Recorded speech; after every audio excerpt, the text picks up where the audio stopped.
Hi everybody, welcome to our YouTube channel.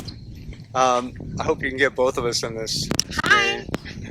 I'm a little bit taller than she is. But anyway, we're here at Griffith Park in Los Angeles, Hollywood Hills. And we're just going to talk a little bit about our lives. Right. And, how we met, and so on and so forth. And really appreciate all the new subscriptions. We really do. And if you're new, welcome. And please hit the subscribe button and the like button if you like it. Anyway.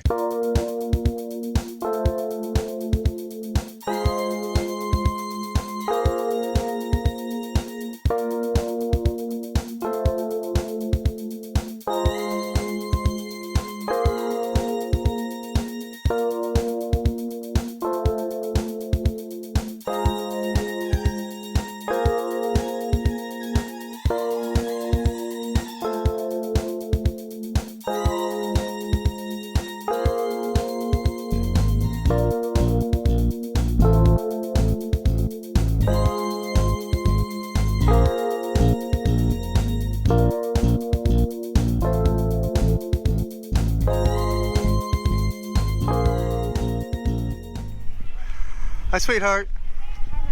How are you? I'm George. This is my beautiful wife, Catherine. Hi. And we're just going to talk a little bit about our lives, and we hope you enjoy it.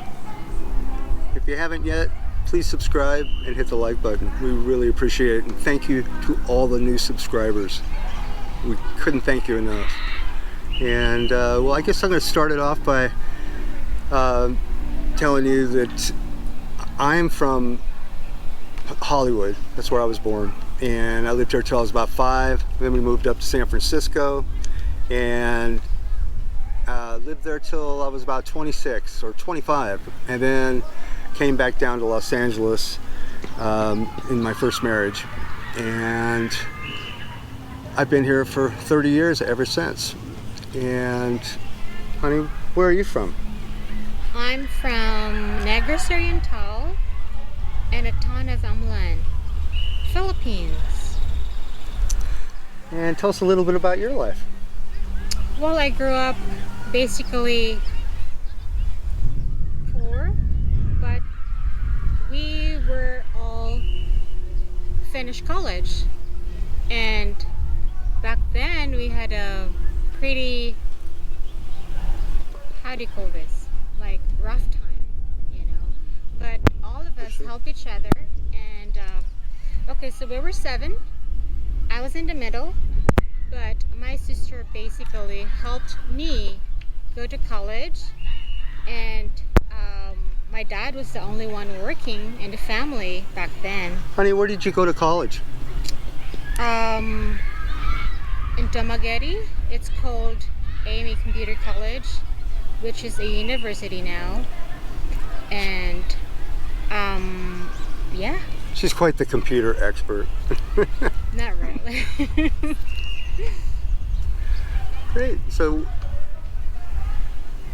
did you enjoy life in Omlin? I mean, did you guys have a lot of fun? I mean, tell us about the area. Well, I grew up in a farm. Okay, we were farmers. My family, my parents were farmers, and we used to have a big piece of land. After they all how do you call that, like it was a conjugal property, and then after a few years all siblings got a piece of it, so now we only have a little bit. You have a river right by your home, right? Oh yeah. Well, actually, I took you one there one time. we built our home, and we'll get to that a little bit later, but we built our home in the same area, and there's a big river that comes from the mountain, and you can see us in it in our earlier videos. But that must have been a lot of fun, having that river right there. Oh yeah, that was a big river back then, a lot of water, deep. And you live like what, 20 minutes from the beach, if that? Not 20 minutes, it's actually 10-15 minutes. You can even walk from home. Well, that's a long walk, especially coming back up. We're up on a hill, so it's funny because you know, we're up, I don't know how high we are, but it still gets so hot. But of course, we're always there during the fiesta in May, so, and that's the midsummer. That's like August here, which we're coming into. And great. So after college, what did you do then? Well, I went to Metro Manila in Makati, and that's where I got my first job. And I lived there with my sister Naomi, and so I worked there for like, I think it was a year, and then I started working overseas, Hong Kong and Malaysia, and then that's where I found you online when I Right. was in Malaysia, and then we continued a relationship until I went back to Hong Kong. And yeah, and so a little bit about me. I came down here in 1986, Los Angeles, Hollywood, the Valley, and I worked as a sales rep for many years, and I was in 2 marriages. First one, I think I failed it. So my first wife was Asian, and she was a good woman, but I was just, you know, young and crazy. And just to let you know, I'm a musician. I played professional music for most of my life, actually, since the age of 13, 14, until until I was like 45, 50. And anyway, after my first marriage, I remarried, and we had 2 children, 2 boys, which are both adults now. And we're still friends. I mean, the ex and I. And shortly after I was divorced, I met this beautiful woman, Catherine, and completely changed my life. It really did. Like I said in my prior videos, I was, well, not my prior videos, but you know, I was a sales rep selling hardware, construction hardware and stuff like that for many years. And as I got older, I was tired of being on the road, to be honest with you. And so I made a dumb mistake, and I got into managing big box stores. I'm not going to tell you which ones, but I did that for, gosh, I guess I did that for 10 years. And meanwhile, Catherine and I were falling in love online, and I guess we met in the beginning of 2011, and we got together in the Philippines, which you can see in our earlier videos. We met in Manila and flew down to Dumaguete, where we were picked up by her family, and we stayed for 2 weeks. Fiesta, whole lot of fun, and we really got to know each other. And you know, we've been together ever since, and we're super happy. But I just wanted to get into a little more about you.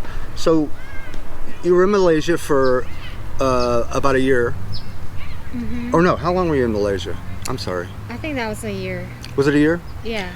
And that's where we met. She was living in like one of those really fancy sky-rise apartments, you know, really like 4 bedrooms, 5 bedrooms, something like that, Yeah. overlooking the ocean. And what city was that? Oh, that was in Penang. Penang? Yeah, if you are familiar in Malaysia, then that's like, if you want to go somewhere outside the city, then go to Penang, where you can see all the nice beaches and like good food and like a lot of tourists. And that's the West Coast, right? I was at Georgetown. That's a town in Penang. Right. And then where did you go after that? I went back to Hong Kong. And then that's where we decided to file a petition for me for like, was it a K1 visa? Yeah, fiance visa. Fiancé visa. 90-day fiance visa. So I filed my papers there, and then I took my interview. And then I think it was just like a little less than 5 months. I get approved, and then I went home to Philippines, and then I came to America. And I got to tell you, while I was waiting that full year, all I could think about is Catherine. I mean, we Skyped a lot and we talked a lot, but it was like I was just imagining being together, wherever we go, and just really excited. And when she came off that plane, oh man, my heart just went boom. And she was really happy with the area that I lived in, and she felt comfortable, I guess. I guess she felt comfortable, but we started having quite a bit of fun. I was working quite a bit though at that time, and of course she wasn't working right away, but she got all her stuff in order. We got married about 30 days after she arrived, and then she got her. I guess you're allowed to work you're allowed to work the whole 90 days, and she started working. No, actually, no. I will correct you from that. You're not allowed to work until you can get a work permit. So after we get married, right? I applied for working permit, and then once I got it, so after 3 months, I started working. And she's been working. Never stopped. And she's been working ever since.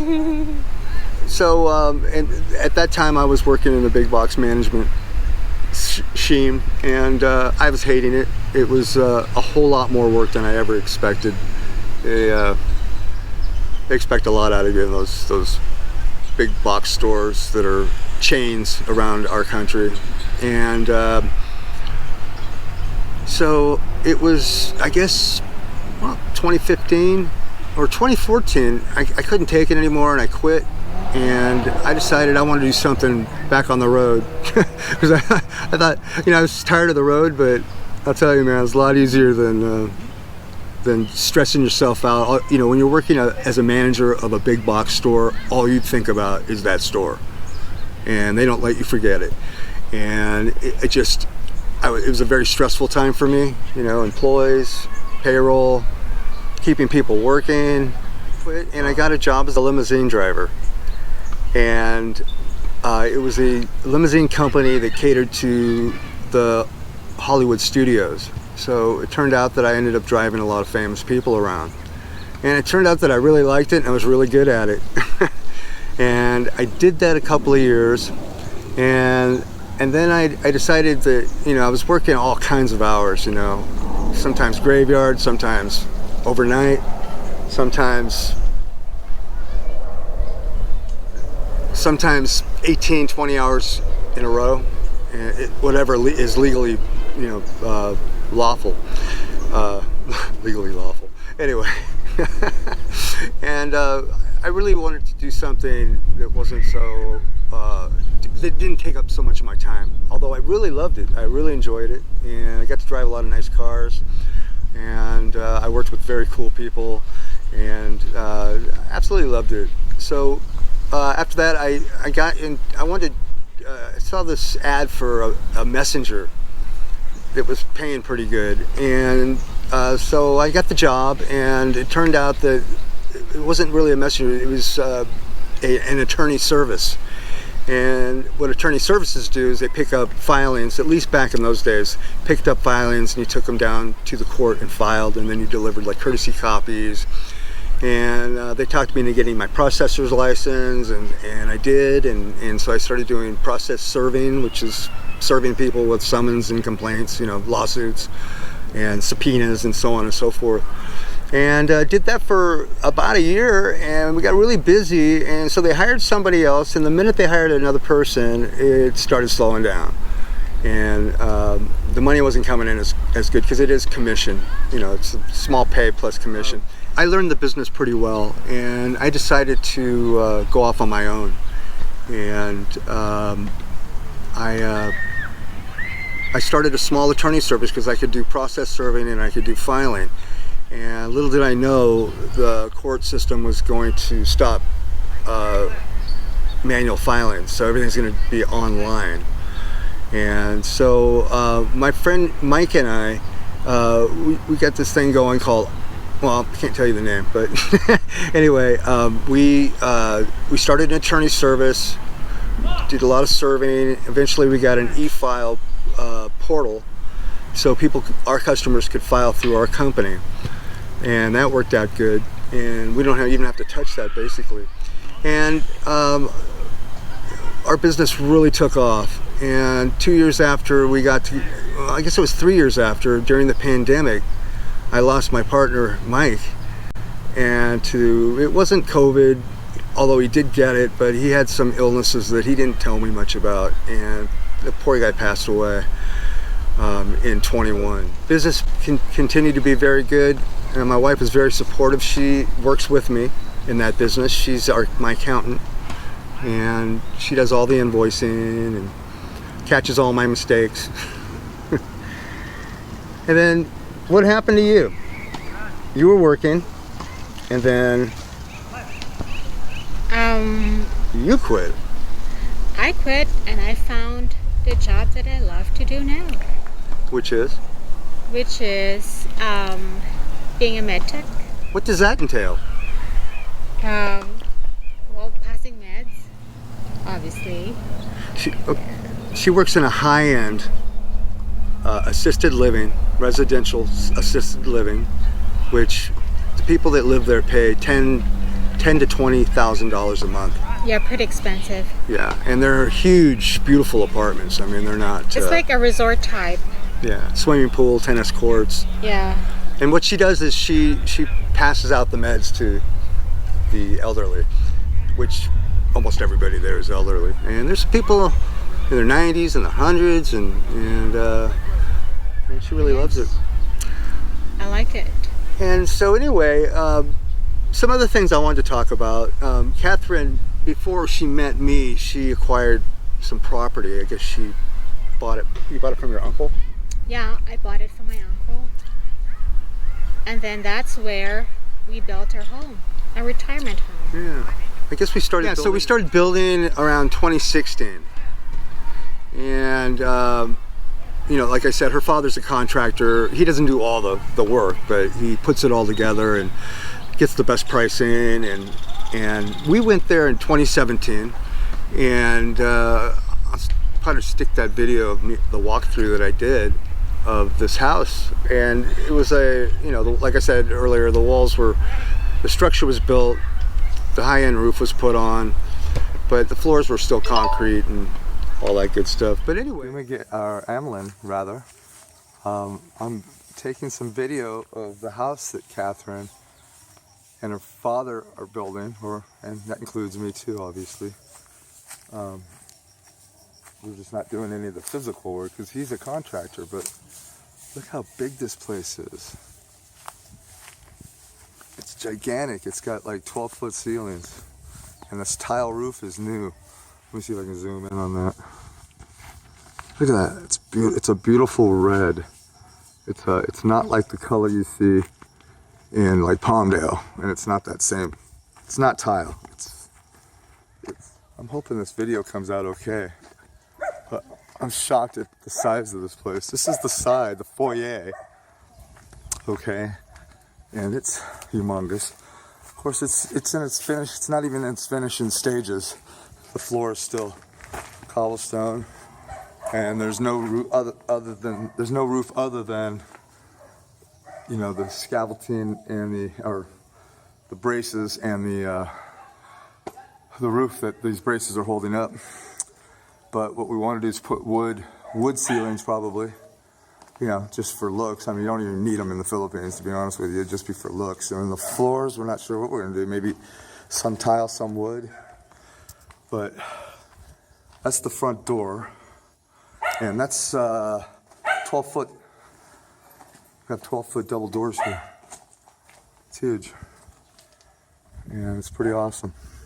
They're storing some stuff here, and look at the perfection with it doesn't look like that in the video. It's really, the work is done really well. It's really, I can tell because I used to sell building supplies, but all the windows are all cut like this. And this is Catherine's dream. She bought the land, and we've been helping her father build this place for us for one day. Bathroom's gonna be, this is a bedroom. This will be our bedroom. She thinks it's too small. It's huge. It's gigantic. And this is the bathroom, which is gonna be, like to put a sunken tub or something in here. But what I love is the tile ceilings, man, just incredible. Really love it. Again, they're hanging their laundry in here because the sun doesn't hit it because it's really hot right now. But I like it. It's really tropical. The sun isn't beaming down, so you're not getting that intense heat. You're just getting the humidity, which I'm kind of a humidity guy. But you know, if we didn't have a roof, but we're gonna put air in here as well, so it's perfect. You know, we got electricity in here already. It's not hooked up on the outside, but it's all wired, this place. And, wow, man, another year and this place should be finished, you know? But, you know, it's kind of I got kind of slow in the last few months, so, you know, I wasn't able to help out as much. So, Catherine couldn't send much money back here for this, but that's what she's been, that's what she's been working for. Anyway, really beautiful.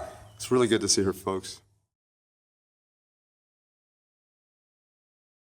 But anyway, it was pretty cool to see the house being as built up as it was, and we were excited. So we started putting a lot more money into it to try, you know. And believe me, I had nothing to do with building it. She did everything.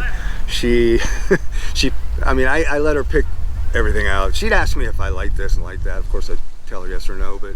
But she basically she was the Architect. Architect. Thank you. That's the word I was looking for. and she designed the whole house, and her dad built it. And she did such a great job. It's such a beautiful home, and you can see the inside of our house is not painted on the inside or the outside yet, because we're going to wait till we get closer to the time that we're going to be living there. But she did a beautiful job on the floors. Or her father's tile guy did a great job on the floors. Her dirty kitchen, which is not dirty at all. It's an indoor kitchen, but it's away from the original kitchen, which we're going to use for other stuff. We have cupboards and all kinds of good stuff. Do you want to know why I have that kitchen built there? Yeah, tell everybody. Well, it's actually called Dirty Kitchen, where it's not really totally dirty, but that's where we can fry fish. You know, those smelly cooking. You know, so the whole house won't get smell. That's the purpose of it. She basically cooks everything in that kitchen, and I think it's state of the art. Thank you. Yeah, it's beautiful. And yeah, because you know, you don't want your house smelling like fish over there, because with the humidity and the heat, although we have great air conditioning in the house. Yeah, we're really excited, and our plan is to, I guess, retire in about 2 years. Yeah. And in 2 years, we should have enough money to live comfortably. And one of the other things we want to do is build a pool on the side of our house, which is, we have a balcony overlooking that area. Right now we're growing, her brother's actually growing vegetation like lettuce, tomatoes, cucumbers, and they're delicious. Oh my God. But anyway, see, we've been together now since 2011, and it's now 2023. And you know, that's a long time. And you know what? Like I said, we've had our ups and downs, but more ups than downs. And I don't know about her, but I'm super happy. And of course, I'm happy too. Super happy. And I'm sure we'll be together for the rest of our lives. But yes. I can't wait to move to the Philippines. And I mean, I want to go now, and we could afford it, but she wants to stick with this job for a little while, save more money. I'm saving money. Also, something I didn't mention is I'm an avid collector of Beatle records. And I have quite a collection. And I built it up over the years so I could sell it, because I can't really take it with me to the Philippines. And I wouldn't be able to sell them like I can in the US. And that's a big part of my savings. And that'll hopefully build us a pool. And believe me, building a pool in the Philippines is a heck of a lot cheaper than building one, especially in Los Angeles. I mean, we live in the most expensive town in the U.S. One of them, New York, Los Angeles, San Francisco. I mean, you got to be making pretty good money, and luckily we do, but we're not as wealthy as most. But I think we'll be doing pretty good in the Philippines. And when we get to the Philippines, we're going to be shooting some great video, taking you on trips around Asia. You know, firstly, we'll start in the Philippines and go to all the islands and all the beautiful beaches like El Nido, Palawan, Cebu, the waterfalls, and Boracay. And there's Boracay for sure. I've been wanting to go there forever, and even before I met Catherine. But there's a lot of great people in the Philippines. There's quite a few foreigners and Americans, and I'm sure we'll meet quite a few of them. And one thing I want to say is that I have a love for the Filipino people because they're so warm and so generous, especially when it comes to food and shelter, and just very loving people, very relaxed, nobody's so stressed out over there as we are here. And I can't wait until we get on that plane, everything's sold, and we're on our way to Dumaguete. And well, I guess that's gonna wrap it up. Is there anything you want to add, honey? Yes. So, how do you like your in-laws in the Philippines? I love them. Well, even though they don't speak that good English. They're starting to, and I'm sure we'll both, as I learn Visayan, they'll learn some English. And I mean, they understand it because they learned it, but they never speak it. So if you don't speak a language, it's kind of embarrassing, I guess. But it's not a big of a deal. Her mother is so loving, and her father is such a great guy. I mean, her father is he's like the town guy. I mean, everybody looks up to him. They even want him to run politics, and I'm not so sure he wants to, but because he's a hands-on type of guy, construction type, farmer, and she's got what? We got 7 brothers and sisters, or 6 brothers and sisters. Yes. She's got 1 older sister, 1 older brother, 2 younger brothers, and 2 younger sisters. And 2 younger sisters. Yeah. It's a lot of kids, man. Her mom did a lot of work, and her mom looks unbelievably beautiful. After having 7 children and raising them, and they all came out awesome. They're all, most of them have college, and the ones that don't are married and have beautiful children. And hi,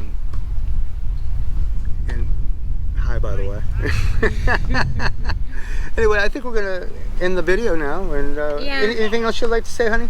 Oh, I think that's it for now, guys. We'll see you on the next video. Well, thank you so much for tuning in, and I really appreciate all the new subscribers. And if you're new to the channel, I'd really appreciate you subscribing. We both would.